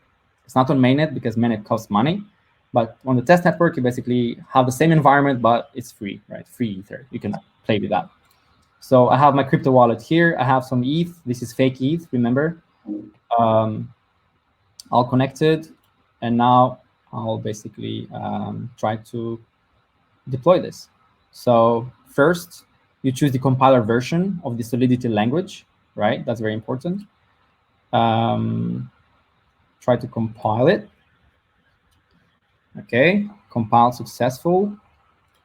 Now we choose what environment we want to deploy it to. They provide you a service to deploy it right away in a JavaScript virtual machine that kind of mimics the blockchain, right? But we actually want to deploy it on a testnet, on actual testnet. So I choose injected Web3. Why? Because I have this Web3 MetaMask like wallet integrated in my browser, right? that has a connection to the Kovan test network already, right? So they basically, this browser page reads that from the main DOM object. I guess they know what's DOM, about the Web3 object, right? To get that connection to the blockchain. So yeah, we have the injected Web3. It's great. That's my account. You see, it reads already my balance in Ether, and then the contract is countered. Great. Let's deploy it. So when I deploy it, I'm prompted a window from my wallet, right, to approve this transaction and pay a fee. Yeah, that's how the blockchain works. You have to pay a fee every time you make a transaction, right? So as this is a free ETH, there's no problem in paying this fee. So yeah, that's my account, and it tries to basically create a new contract on the chain. And how that contract is actually created is on Ethereum, you have to send all this compiled contract to a address that basically is 0000000, right? So I do this transaction, send, confirm. Here we go. I got my transaction hash. You see, it's transaction hash for everything, be it a normal transaction of ETH somewhere, or a creation of contract as well, right? So it's very similar for all aspects. And so imagine now there's a lot of services out there that actually try to decode all these hashes into human readable format, right? So that's a whole nother level of work that needs to be done, and it's quite exciting. So you can see this is the transaction hash of my transaction. It's been mined in this block from my address, and here is the address of my new contract. So this is basically, if I call this contract address and call the function increase over there, call this function here, basically now the variable in that contract will increase by 1, right? So all that happens when you actually clicked deployed and then accepted those fees is pretty much what we did before when we saw Bob sending money to Mallory, right? Yeah, exactly. So be this deploy or be just me sending you normal ETH is the same thing. So exactly. I have this application running here in the browser. As you can see, it's a very simple application. What it does, it just reads the value of the counter contract. It displays it in the page, and they have a button to increase that, right? So if I press increase, awaiting transaction, you see, then it prompts my wallet. This wallet can be your, okay, I'm not on, this should be on Rinkaby, sorry. Reload.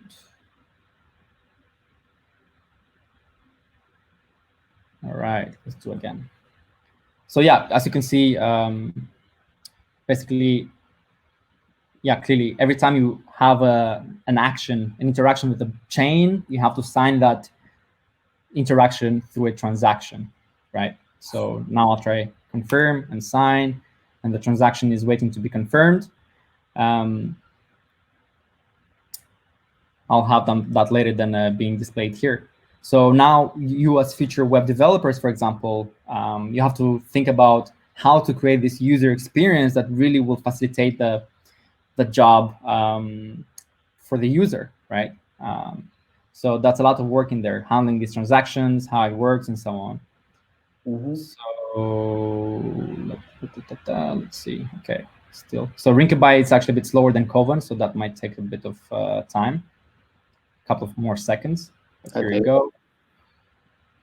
So here you go. You see the value increase. That's the front end. Super amazing.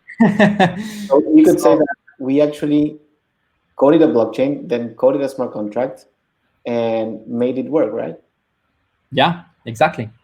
So now let me show you my application here for you. So clearly I have this smart contract that I just showed you in Remix in that terminal, right? First things, you get this compiled data from the contract. So you get the ABI, which stands for Application Binary Interface, which is basically information about the contract, its functions, the binary data of it, and so on, right? You need that for the Web3 JS library to know what functions to call in the contract, right? It's like building the road, let's say, for the library, so it knows where to drive in a way to reach what contract, right? So these are the first things you set up. You have the contract, then you set up the actual Web3 interface in your project. So clearly you import the Web3 object from the package, node packages. Then you set up the get Web3 function, which basically checks if there's a Web3, then get the Web3 from the browser, right? So Web3 given provider that listens to my MetaMask wallet on my browser, which injects the Web3 object onto the window. So Web3 here in my project can read from it, right, in a way. So this function basically gets also my account from my wallet, my first account. So you can see, await what window, Ethereum, enable, and then reads the account, right? So that reads my account from my wallet. So that's the basic setup for setting up ETH. Then you have the setup for the contract.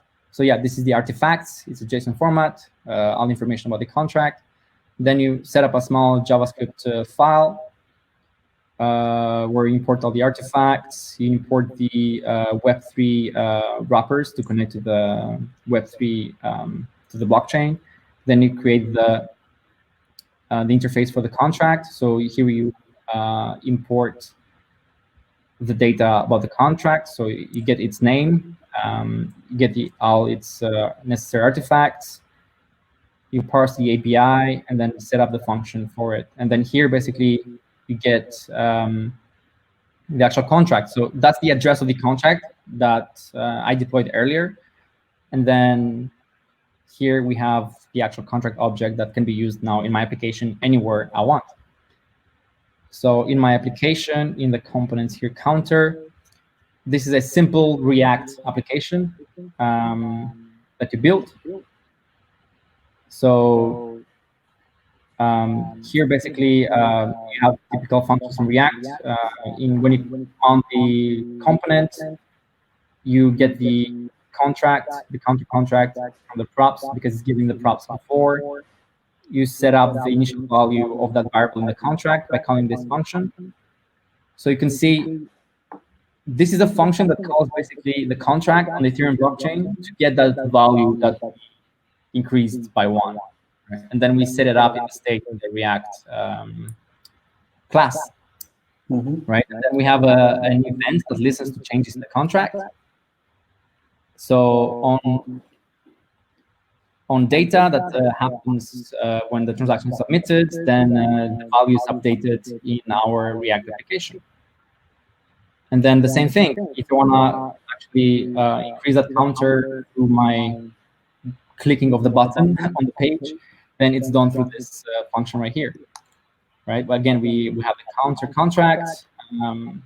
We set some state for the UI. Then here, actually, we call the function from the Web3 object. Counter, method, increase, then send. And then we have some event listener here that when it gets the receipt of the transaction, it changes some stuff in the UI. And then if there's an error, it will display the error as well. And then the actual rendering of what you see on the page, it's this, right? If there's some, if the application cannot read the value from the contract, it just shows loading. And if it can, then it shows all the rest. So it shows the value of the actual variable in the contract, and then it shows the button to make a change to increase that value. So this is just a very simple example of how you can interact with smart contracts through the browser, through the web application, right? On the web application, it's all the same as it would work typically. It's amazing. For all of you that did the actual bootcamp and worked with React and with Axios, for instance, to call your own backend or to call an API, this is pretty much the same thing, right? Instead of using Axios, we're using another thing, right? But it's pretty much calling an API, getting that information, and showing that information on a React app. And I think it's amazing the amount of opportunities that you can have, but by knowing how to work with these technologies. Correct. So now let me show you what we have as a professional, all-complete user interface to interact with the Maker protocol, right? All right. So, for example, we can go and borrow some DAI by depositing some collateral. So first I have to connect to my Kova network again. Hello. Okay. So I can connect to my wallet. As you can see, we have many options to connect to wallets. So as you can see, we're all good. We're in Kova, country. Okay, so let's open my first vault. So you can see here we have a list of all the assets we can use to generate DAI. And let's use D for our sake. We have 0 fee to use it, so that's great. So let's set up the vault. Here we go. I'm prompted again to sign this transaction. Same process as what you did before. Exactly. Every time you interact with the network, you sign a transaction. So you see like the level of user experience you have to build in order to handle with a Web3 application, right? You have to handle the state of the transaction, the connection to the blockchain, plus the state in the whole application itself, not even speaking about the design itself, right? So a lot of people working together to make this a very seamless experience.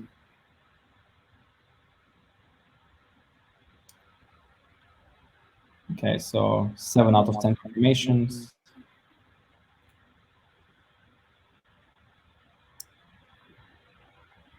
Yeah, it's amazing. But again, there you go. It's confirmed. The importance of the correct UI here is super valuable. Yeah, so I deposit 1 ETH and I just want to create 60 DAI from it, right? With all the parameters. Open vault. Again, another interaction with the chain, as you can see. So this can be done on mobile or in your web application, right? So that takes 1 Ether and gas. Perfect. So I sent now 1 ETH to a special contract, and that contract will take that ETH, put it in a special place, and send me back a couple of DAI. Right, see, so if I want to get that ETH back, I'll have to pay back the DAI that I created, and then I'll get that ETH back.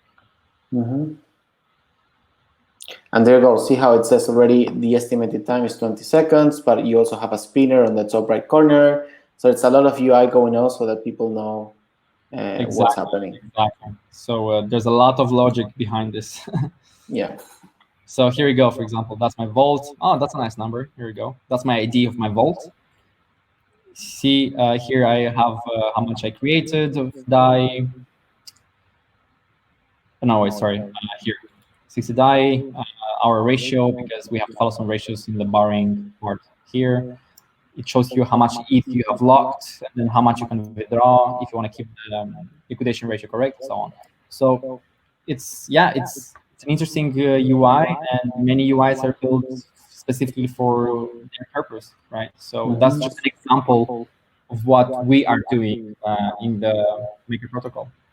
So like you see, like this is just the front end, but all in the back end, there's all that big diagrams, all the smart contracts put together, and many other things. So yeah. Yeah, it's very good. Thanks a lot for that. So I think, yeah, that's it. Very good. So thanks, Petru, a lot for this. It's been really eye-opening, everything that you showed us. Personally, I'm really invested in this present that we have right now and how amazing and how transformative this technology is, but also looking into what's coming, looking into Ethereum 2.0, looking into Polkadot, looking into all of these new things popping up, and try to connect everything and really disrupt the way that we are used to doing things, increasing the amount of transaction per second, giving a better UI, a better user experience overall for the user as well. With MakerDAO and everything going on, it's mind-blowing. And really being part of this movement, trying to just read and understand what's going on, I really appreciate it and I really like it a lot. So it's amazing, and I can't wait to see what else the future brings. And one more thing, guys, that I should mention: all this information, it's free, accessible, online, on internet. It's open source. That's the beauty of the open source movement overall. Like, everything is there. You want to learn how systems are built? Look at the open source contracts. Look at the DAI contracts. Look at the MakerDAO protocol. Want to learn about crypto blockchain overall? Go find the resources out there. Personally, how I learned many things was just lurking on Reddit. That's it. And then curiosity kills the cat, but it didn't. So, like, just enrich yourself with knowledge, and then you don't know what your future might give you. Exactly. So again, thanks a lot for joining and for sharing everything that you know with the Ironhack community. Thanks a lot, Pedro, for that. My pleasure. So, Raquel, Exactly. this is all you know. Now, it's my time to say thank you. Can you hear my voice well, or do you hear the echo? I know you can hear fine. No echo. All right. Good. Thank you so much, Santi and Pedro. This was amazing. Guys, just so you know, this is recorded. So if you at some point got lost or you want to review it or you need to leave right now, you're not going to be here to ask more questions. You will get a follow-up with this so you can review it. And if you're hearing this for the first time, I know this can be a bit overwhelming. So you can review it and it's totally fine. And also, we have other webinars around web development. So maybe you can have an intro on JavaScript and other programming languages. So you can have a broader understanding of what we're talking here and what was the code along about.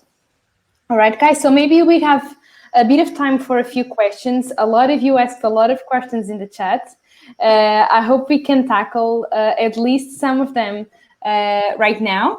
All right. I'd say let's go for the top ones. 19 questions might be a lot, but let's try to see the first ones, right? Exactly. So the first question that we have here that has the most upvotes is from Diogo. That says, "What about quantum computers and their possible role in the manipulating block calculation?" So any of you can answer this? I can. Yeah, you definitely can.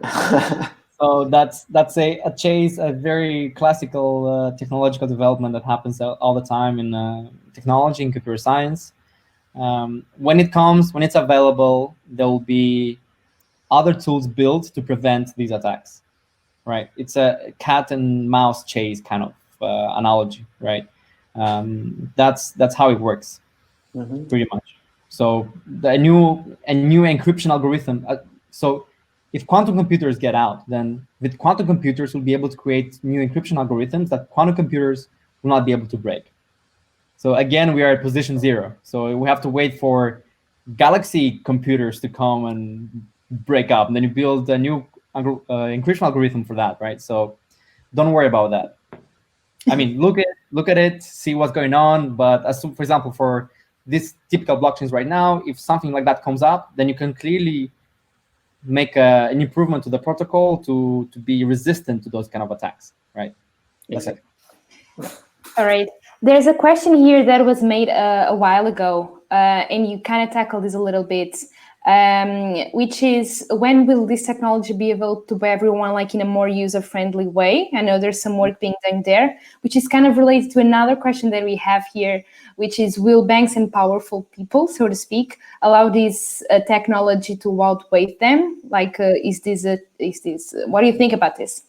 I can start, and maybe Pedro then can give his opinion with this. In terms of usability, I think that the space right now is pretty usable. And I like to share a personal experience of mine. I met Pedro in the beginning of this year, and I asked him the exact same question, like, hey, I love these things, I love wallets, but I just cannot get my head around wallets. And he shared with me the Argent wallet. That's, if I'm not mistaken, it's what you do, right? It's one of the products that the MakerDAO has. No, it's not us. It's a community. Somebody else. It's a community, right? And the Argent wallet really changed the game in the way that you would use things, right? And a lot of different things are coming up every single day, and it's making it better for the user. And then you actually have things like Polkadot right now, or Ethereum 2.0, which are building trying to break this trilemma that Pedro talked about and try to make scalable, secure, and decentralized chains that that increase the amount of transactions per second and will look pretty much the same as what we have right now or what we used to right now as users. So I think that it's not a future, it's already going on, and it's almost there, I believe. I think you're muted, Pedro. You're muted. I still use the Ledger Nano S because it's one of the secure ways to use your crypto, right? And the beauty of it is that you can connect now to your phone or to your laptop and interact with applications as well. That's very cool. All right. If you don't have any more comments to say on these, maybe we can move to another question. And George asked here, where is each instance of each block stored? I don't know if you tackled this a lot. But... What was the question? Where is each instance of each block stored? Each instance of each block. So maybe you, Pedro, know this better than me, but basically the idea of these nodes being all over the place, it's basically where the blockchain is stored, right? It's in a lot of computers all over the place, and that's the magic of it. Yeah, it's stored on every computer's hard disk, all the information about clearly the blocks, the transactions, and so on, right? And what makes it a blockchain is that all these computers together, they're synchronized. So think of a blockchain of a synchronized global clock that ticks for Bitcoin every 10 minutes, for Ethereum ticks every 15 seconds. So every 15 seconds, a new tick happens on the Ethereum blockchain. Mm-hmm. And every computer basically has all the data together. And every computer, they upgrade with one new block every 15 seconds, for example. Yep, perfect. Yeah. Did this answer your question, George? I hope so. You can write in the comments if you have any doubts about this still. Guys, we can continue with some questions, just to let you know that we won't have time for all of them. But if you want to ask more questions about this, you can always contact us later. And also about Ironhack, we would be very happy to answer if any questions you might have. So we can move on. I don't know if since we won't be able to answer all the questions, maybe Santi and Pedro, you can look through the questions and see which ones you'd like to choose for now for us to comment, since we don't have that much time. What do you think? Let's see. I'm in favor of the most voted ones, just because that's the way the system works. But I don't know, Pedro, if there's any other question out there that you would like to address particularly. But I would do one or two more questions at the most. Do you have any questions that you'd like to tackle more, Pedro? I see one that has 2 votes. What if 2 blocks are being made at the exact same time? Which blocks will be the first one? So that's the consensus level of the blockchain. Right, Bitcoin has its own way to solve this problem. Ethereum has its own way. Ethereum uses I forgot the term, but it has a way to basically to handle this. So if two nodes create the same blocks at the same time, and only one is technically put into the chain, the other one is basically put on parallel. On the side, and that miner is still rewarded, but a very lesser fee than the actual miner who had his block put in the chain, right? That happens very rarely, but Ethereum has this way to handle that in this way, pretty much. In the case of Bitcoin, I think that the overall consensus of the network will select the next block, and the one that was not selected will just lose its money, and that's it. I think. All right. That's one of the risks. Yeah. Here, Artur asks, what tools or frameworks do you guys recommend to keep a secure blockchain development lifecycle? All right. There's plenty of them. Overall, you can have any tool you want to develop, right? It comes down to your developer style and how you do it. But every developer out there, every company that produces a smart contract, in the end, they all go through this process of auditing those contracts. Mm-hmm. So that's the overall framework for finalizing and putting that to production. Yeah. They go to auditing firms, they pay a lot of money to basically audit those contracts and make sure that there's no bugs in it, right? So overall, that's the framework. Anything else, it just depends on your style, how you develop things, and so on. And if you want to have a good start, I'd say, and try to play a bit by yourself, again, not production ready, I would follow Petru's advice to make something production ready. You could get started, for instance, I think we lost Petru. I will invite him on the screen again. All right. You could use, for instance, Open Zeppelin has an NPM package that's quite nice to get you started with smart contracts in a secure way. Or if you want to build not a smart contract, but a chain itself, you could get started with something like Substrate that Parity Technologies is building. So again, all of these are not going to be production ready from the get-go. You will need someone to audit to the very base level of what you have, but those are good starting points for smart contracts or actual blockchains themselves. All right. I hope that answered, Artur. Artur. I think it's nice to finish with a question from one of my previous students. I like that. That's very cool. All right, so we won't have a lot of time, like we are really at the end, so I say we can wrap it here. However, you can, of course, I will remind you again, you can review all of these. We will send you the recording. So if you see that you have still questions that maybe were tackled during the webinar, you can review them. And I'm pretty sure that you can ask us questions, and if you want to get in contact with Santi or with Pedro, and we can provide you the contacts later, like if you're really interested in knowing more. And yeah, that's it. That's great feedback that you gave here on the comments. Thank you for that. Let us know if you want to learn much more about this, if this was a lot, if you want more information about this, let us know.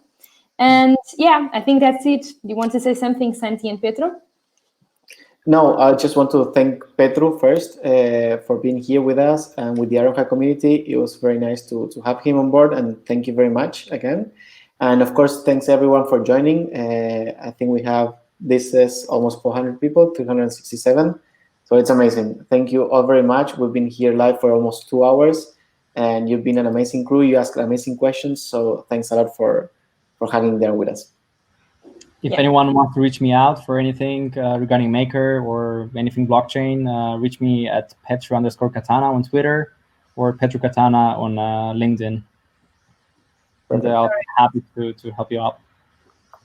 Very good. I subscribe everything that Santi said. Thank you so much for sharing this knowledge with us. And I hope you guys liked it, and it's very useful to all of you. And again, let me remind you that you have, like in the green button, you have here a link with the upcoming webinars and other resources if you want to learn more. So I hope to see you again in some other webinars. And yeah, that's it. Thank you all. Goodbye. Thank you, guys. Thank you very much.